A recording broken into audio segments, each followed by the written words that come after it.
de corte. Muy bien. La siguiente dice, en una comunidad se han detectado un clúster o agregación de casos de leucemia no atribuible a la variabilidad habitual de la enfermedad. ¿Cuál es el diseño más adecuado para analizar su posible relación con la exposición a una fuente de ondas electromagnéticas? Un estudio transversal, un estudio de cortes históricas, un estudio de cortes, un estudio de casos y controles o un ensayo clínico. ¿Cuál usarían? Ustedes han encontrado que dentro de una población hay un grupo que tiene más incidencia de leucemia, ¿ok? Que normalmente no es habitual, eso es lo que les dice. ¿Qué harían para saber si hay algún factor de riesgo asociado a esos pacientes que tienen leucemia? ¿Les harían seguimiento? No, ya están enfermos. ¿Qué tienen que hacer? Irse hacia atrás, ¿no es cierto? ¿Qué estudio usarían? Casos y controles. Muy bien. La siguiente dice, ¿cuál de los siguientes estudios se corresponde con el diseño de un estudio de casos y controles? Ok. Dice, seleccionamos un grupo de pacientes diagnosticados de agranulocitosis y un grupo de control del mismo hospital con otras enfermedades hematológicas. Comparamos a los 2 años en ambos grupos la proporción de pacientes que sobreviven. ¿Será de casos y controles esto? No, le están haciendo seguimiento hacia adelante, ¿no es cierto? Es un estudio de corte. Muy bien. Seleccionamos, dice, un hospital en el que han ocurrido una serie de casos de legionelosis y como control otro hospital sin ningún caso. Comparamos la temperatura del agua en los depósitos de agua caliente de cada hospital.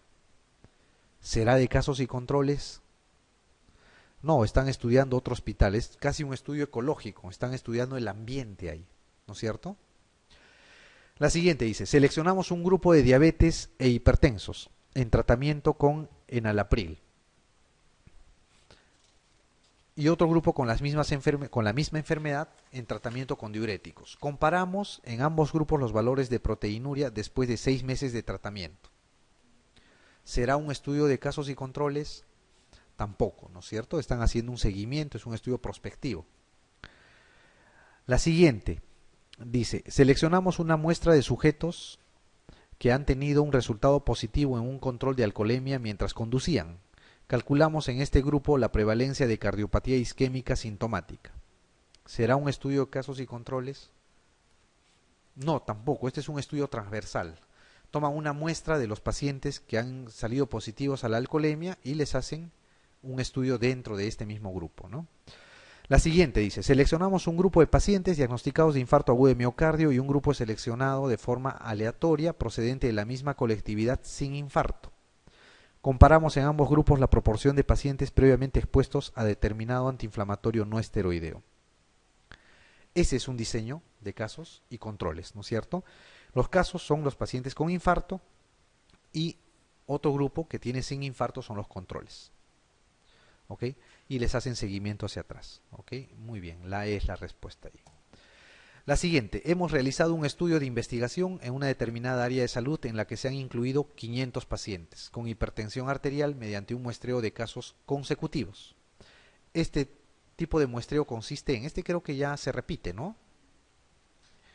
El muestreo de casos consecutivos, ¿se acuerdan? Era elegir a cada individuo que cumpla con los criterios de inclusión o de selección del estudio dentro de un intervalo de tiempo específico o hasta alcanzar un determinado número, ¿no es cierto? Ese era el muestreo de casos consecutivos. La siguiente, la 26, dice, ¿cuál de las siguientes afirmaciones es falsa sobre las ventajas de los estudios de casos y controles? Son útiles para abordar enfermedades infrecuentes. Una alternativa eficiente para el estudio de enfermedades con periodos de latencia prolongados. Facilidad de constituir un grupo adecuado de comparación. Permiten valorar diferentes factores etiológicos simultáneamente. Un menor plazo de realización unido a un menor tamaño muestral supone un menor coste. ¿Cuál es la respuesta ahí? La afirmación falsa dice.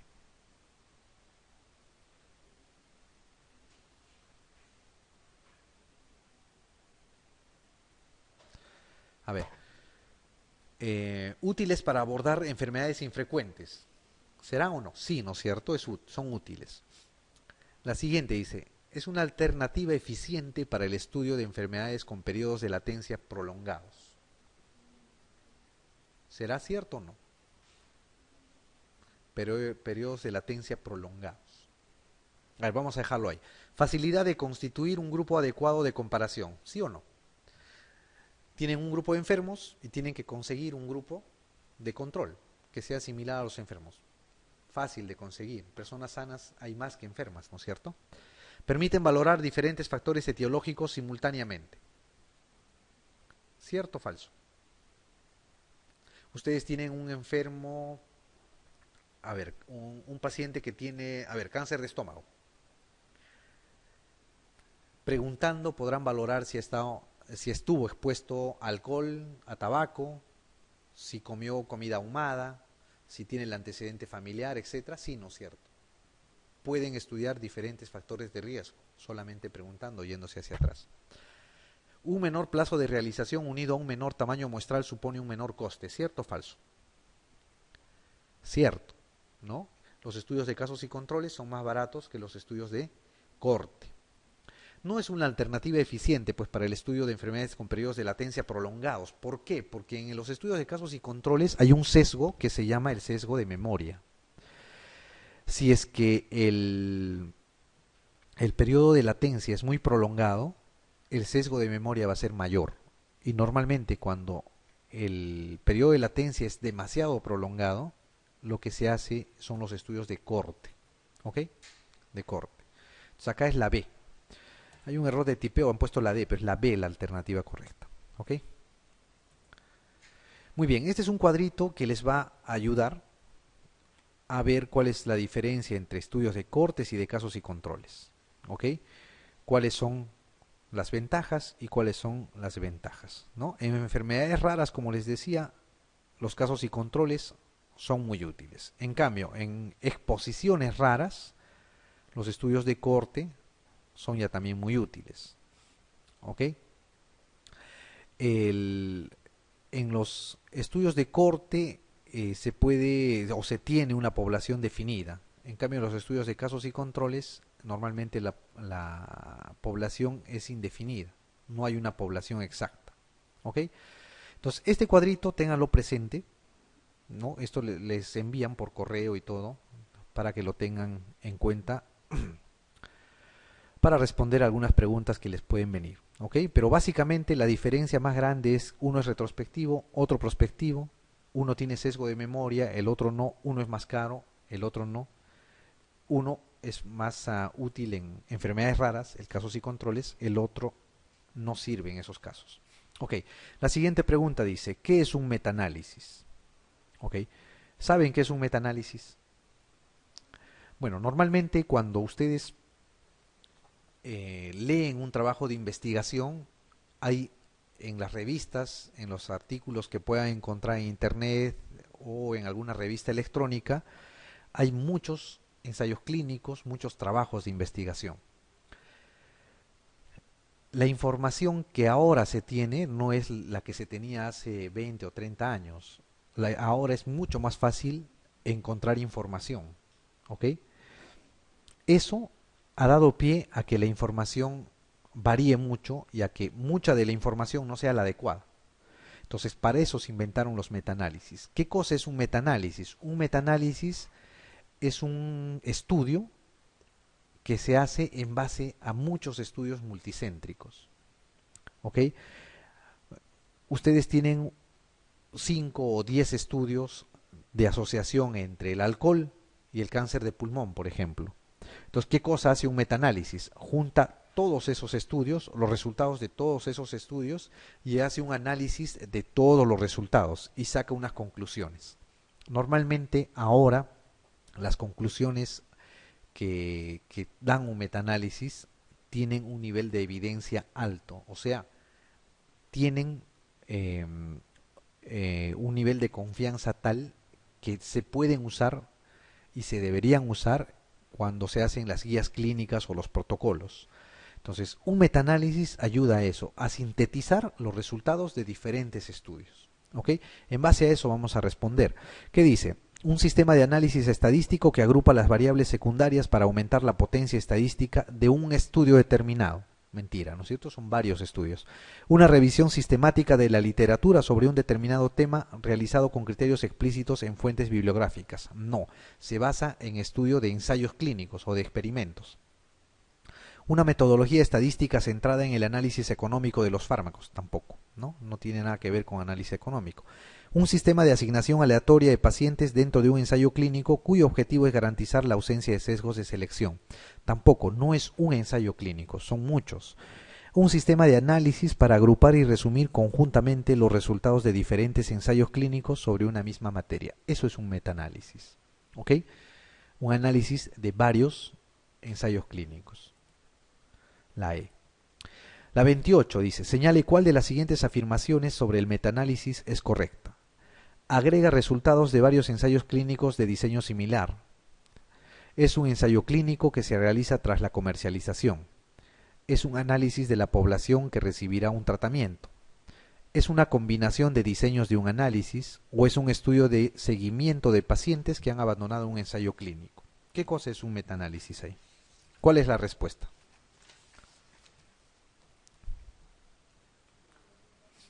La A, ¿no es cierto? Agrega resultados de varios ensayos clínicos de diseño similar. ¿Ok? Si les preguntan algo de metaanálisis, les van a preguntar más o menos así, ¿no? Les pueden modificar, variar, maquillar un poco la forma de la pregunta, pero en esencia les van a preguntar qué cosa es. ¿Ok? Muy bien, la siguiente pregunta dice, para tratar de establecer una relación causal entre asma y el riesgo de enfermedad neumocócica invasiva, se seleccionaron pacientes con enfermedad neumocócica invasiva y se compararon con otro grupo de pacientes sin la enfermedad neumocócica invasiva. En cuanto a sus antecedentes de asma, ¿cuál es el tipo de diseño de estudio empleado acá? ¿Ok? ¿Qué cosa han hecho, no es cierto? Lo que están buscando es establecer la relación causal entre el asma y el riesgo de la enfermedad neumocócica. Entonces se han seleccionado pacientes con enfermedad neumocócica y se han comparado con otro sin enfermedad neumocócica. ¿Qué cosa están haciendo? Están haciendo un estudio de qué cosas serían los pacientes que tienen enfermedad neumocócica invasiva. Serían los casos. Y los pacientes que no tienen enfermedad neumocócica serían los controles. ¿Ok? Entonces, esta es una investigación de casos y controles. Muy bien, la siguiente. Dice, con respecto a los estudios de casos y controles, ¿cuál es la opción correcta? Son prospectivos y muy útiles para medir los efectos de exposiciones infrecuentes en la población, permiten valorar simultáneamente el riesgo asociado de la exposición a varios factores etiológicos, son estudios experimentales en los que los casos y los controles se asignan al azar, consisten en la comparación de un grupo de casos expuestos a un factor de riesgo con un grupo de controles no expuestos a él, permiten conocer todos los acontecimientos adversos que aparecen con la exposición a un medicamento. ¿Cuál es la respuesta ahí? ¿Cuál es la esencia de los casos y controles? La D, ¿no es cierto? Consiste en la comparación de un grupo de casos expuestos a un factor de riesgo con un grupo de controles no expuestos a él, ¿no? Esa es la esencia. La siguiente dice, ¿cuál de las siguientes es una característica tanto de los estudios epidemiológicos de cohorte como de los ensayos clínicos controlados? Pueden ser retrospectivos. En el análisis de sus resultados se compara la variable resultado entre los sujetos con y sin el factor de exposición. El investigador decide qué pacientes serán expuestos al factor en estudio. Forman parte de los llamados estudios de tipo transversal. La existencia de un grupo control permite mejorar la validez externa del estudio. ¿Cuál de las siguientes dice? Es una característica tanto de los estudios epidemiológicos de cohorte como de los ensayos clínicos controlados. En ambos hay. ¿Pueden ser retrospectivos? No, normalmente los ensayos clínicos siempre son prospectivos, pues no son experimentos. La existencia de un grupo control, dice, permite mejorar la validez externa del estudio. Normalmente en los ensayos clínicos, que son experimentos, no se puede inferir, ¿ok? El hecho que tenga un grupo control no hace que se puedan inferir los resultados, que se pueda extrapolar a la población. ¿Ok? Forman parte de los llamados estudios de tipo transversal. Los estudios transversales son aquellos estudios en los cuales la variable se medía una sola vez, ¿no es cierto? Los longitudinales son los estudios que se miden la variable varias veces. Entonces, estos serían los estudios longitudinales, más bien. ¿El investigador decide qué pacientes serán expuestos al factor en estudio? No, normalmente el investigador no lo hace, se hace al azar. ¿Ok? En los ensayos clínicos se hace al azar. Y en los estudios epidemiológicos los pacientes ya estuvieron expuestos. El investigador no los expone. Entonces la respuesta acá es: en el análisis de sus resultados se compara la variable resultado entre los sujetos con y sin el factor de exposición, ¿no? La B es la respuesta ahí. Muy bien, la siguiente dice: se cree que un neuroléptico produce hiperprolactinemia. Para averiguarlo se diseña un estudio en el que se recogen pacientes diagnosticados de hiperprolactinemia y se aparean con pacientes de su misma edad y sexo diagnosticados de EPOC, enfermedad cardiovascular y fracturas traumáticas, recogiendo de su historia clínica si ha consumido o no el fármaco. Estamos ante un estudio con un diseño ¿de qué tipo? Pregunta. Ok. Quieren ver si el neuroléptico produce hiperprolactinemia. Entonces, buscan pacientes con hiperprolactinemia. ¿Ok? ¿Esos serían qué cosa? Los casos, ¿no es cierto? Y se aparean con pacientes de su misma edad y sexo, diagnosticados de EPOC, enfermedad cardiovascular y fracturas traumáticas, que serían los controles. Recogiendo de su historia clínica si han consumido o no el fármaco, ¿no es cierto? Eso sería entonces un estudio de casos y controles también. Muy bien. La siguiente dice: un ensayo clínico abierto significa que no requieren un ingreso para su estudio, pueden incluirse sujetos en el ensayo, no existe grupo control, es no enmascarado o sus resultados son extrapolables a la población en general. Los ensayos clínicos pueden ser abiertos o pueden ser cerrados. ¿Ok? Esa es su característica. Abiertos significa que no están enmascarados. ¿Ok? Eso es un concepto. ¿Por qué no están enmascarados? Porque probablemente el estudio o la investigación que están haciendo se hace o están estudiando un fármaco o un medicamento que tiene potenciales riesgos para el paciente. Por ende, no lo pueden enmascarar. Tienen que informarles qué están estudiando, qué posibles riesgos hay. ¿Ok? Entonces, a eso se llama un ensayo clínico abierto. Un ensayo clínico puede ser cerrado si está completamente enmascarado, o sea, si el paciente no sabe qué tipo de medicamento le van a dar. ¿Ok?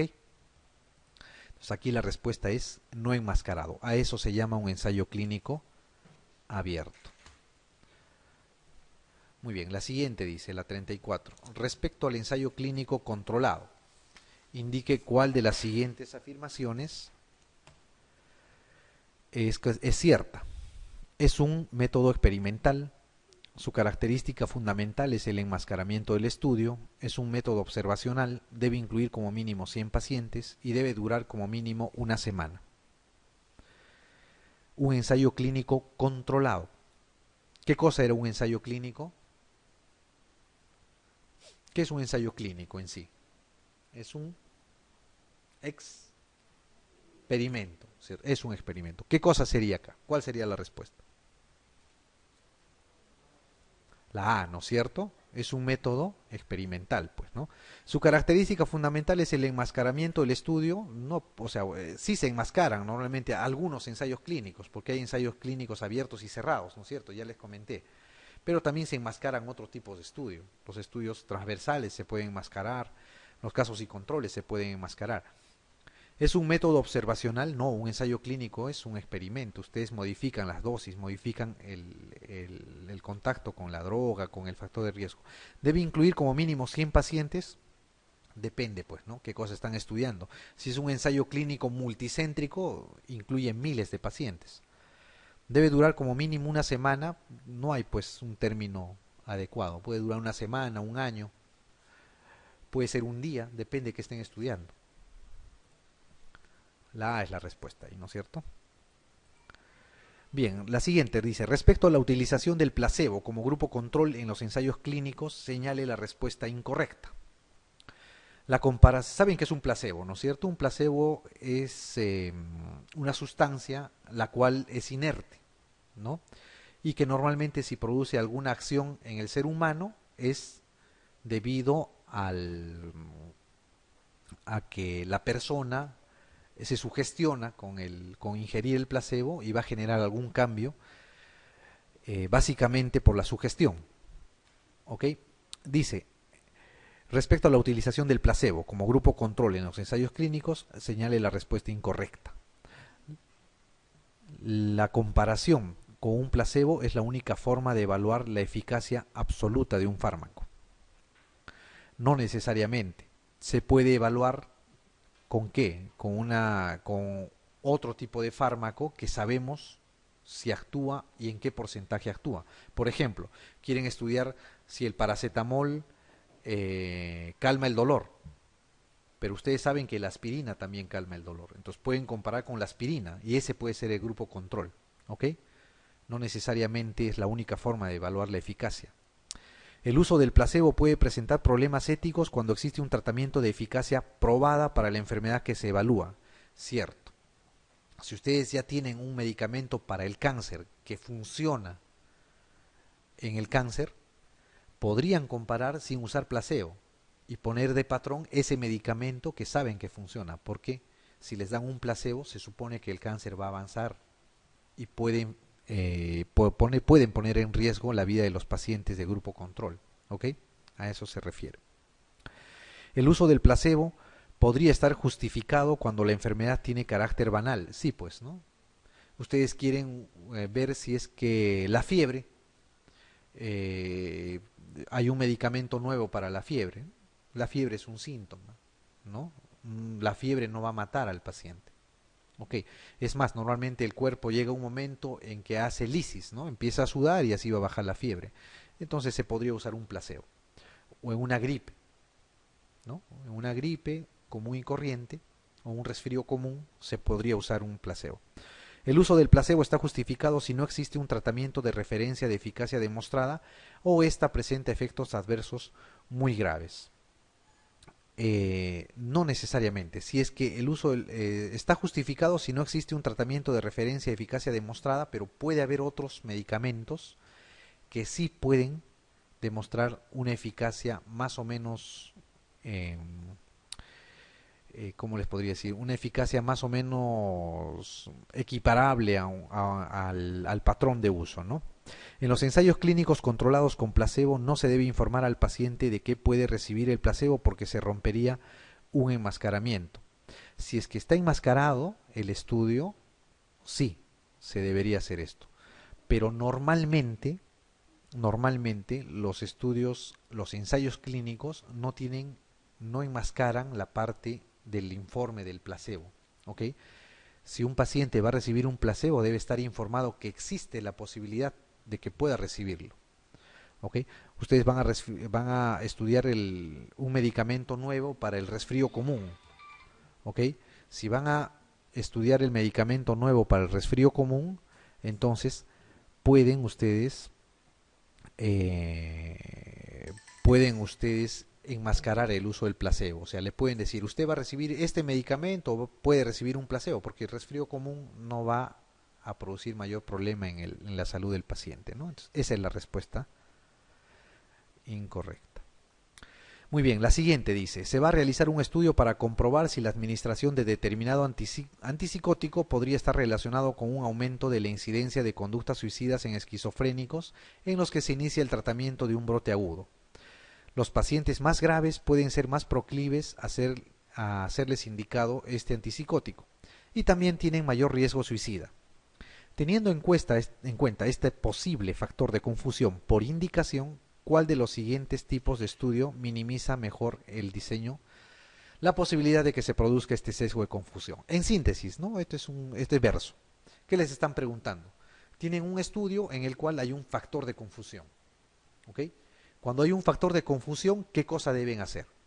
Cuando hay un factor de confusión no es otra cosa que una variable que puede alterar los datos de vuestro estudio. Por ejemplo, quieren ustedes estudiar si el alcohol produce cáncer de pulmón, pero ustedes saben que los pacientes que toman, muchos o la mayoría fuman, y el tabaco sí produce cáncer de pulmón. Entonces, el tabaco es un factor de confusión ahí, o el fumar es un factor de confusión en ese estudio. Entonces, cuando tienen un factor de confusión, lo que ustedes tienen que hacer es tienen que aparear los casos, tienen que aparearlos, o sea, tienen que comparar pacientes que fuman versus pacientes que no fuman. Y dentro de esos dos grupos que han apareado, tienen que ver los que toman y no toman, y los que toman y no toman, en uno y en otro grupo. Y así hacer el estudio. A eso se llama apareamiento. ¿Ok? Entonces, la respuesta acá será un estudio de casos y controles apareado. ¿Ok?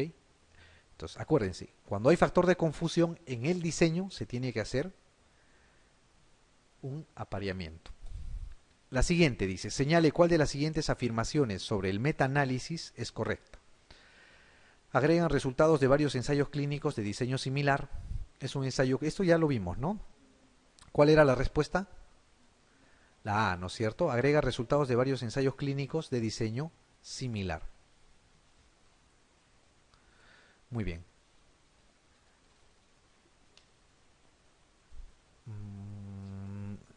Esta también la vimos. Es una manera, ¿qué es un metaanálisis? Es una manera sistemática de agrupar los resultados de diversos estudios. Y normalmente los estudios que agrega un metaanálisis es ensayos clínicos, ¿ok? No se hacen metaanálisis de casos y controles o de estudios transversales, solamente de ensayos clínicos. Muy bien, la siguiente dice, de los siguientes, ¿qué aspecto debe tenerse en cuenta en último lugar a la hora de interpretar los resultados de un ensayo clínico? ¿Ok? Un ensayo clínico es una investigación, ¿no es cierto? Un experimento.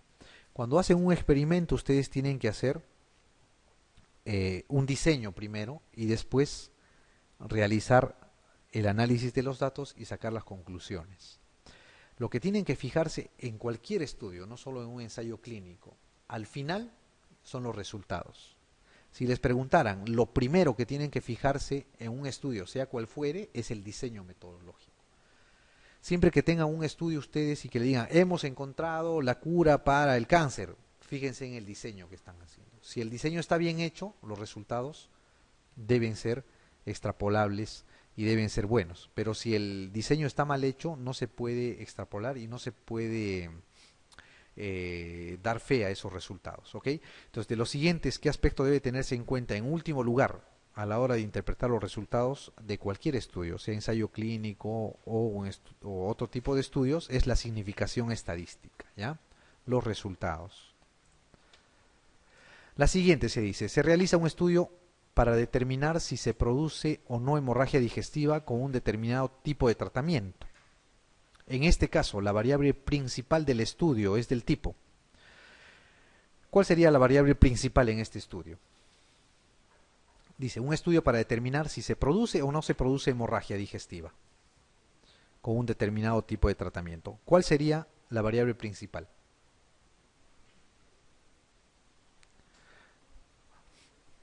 ¿El tratamiento o la hemorragia?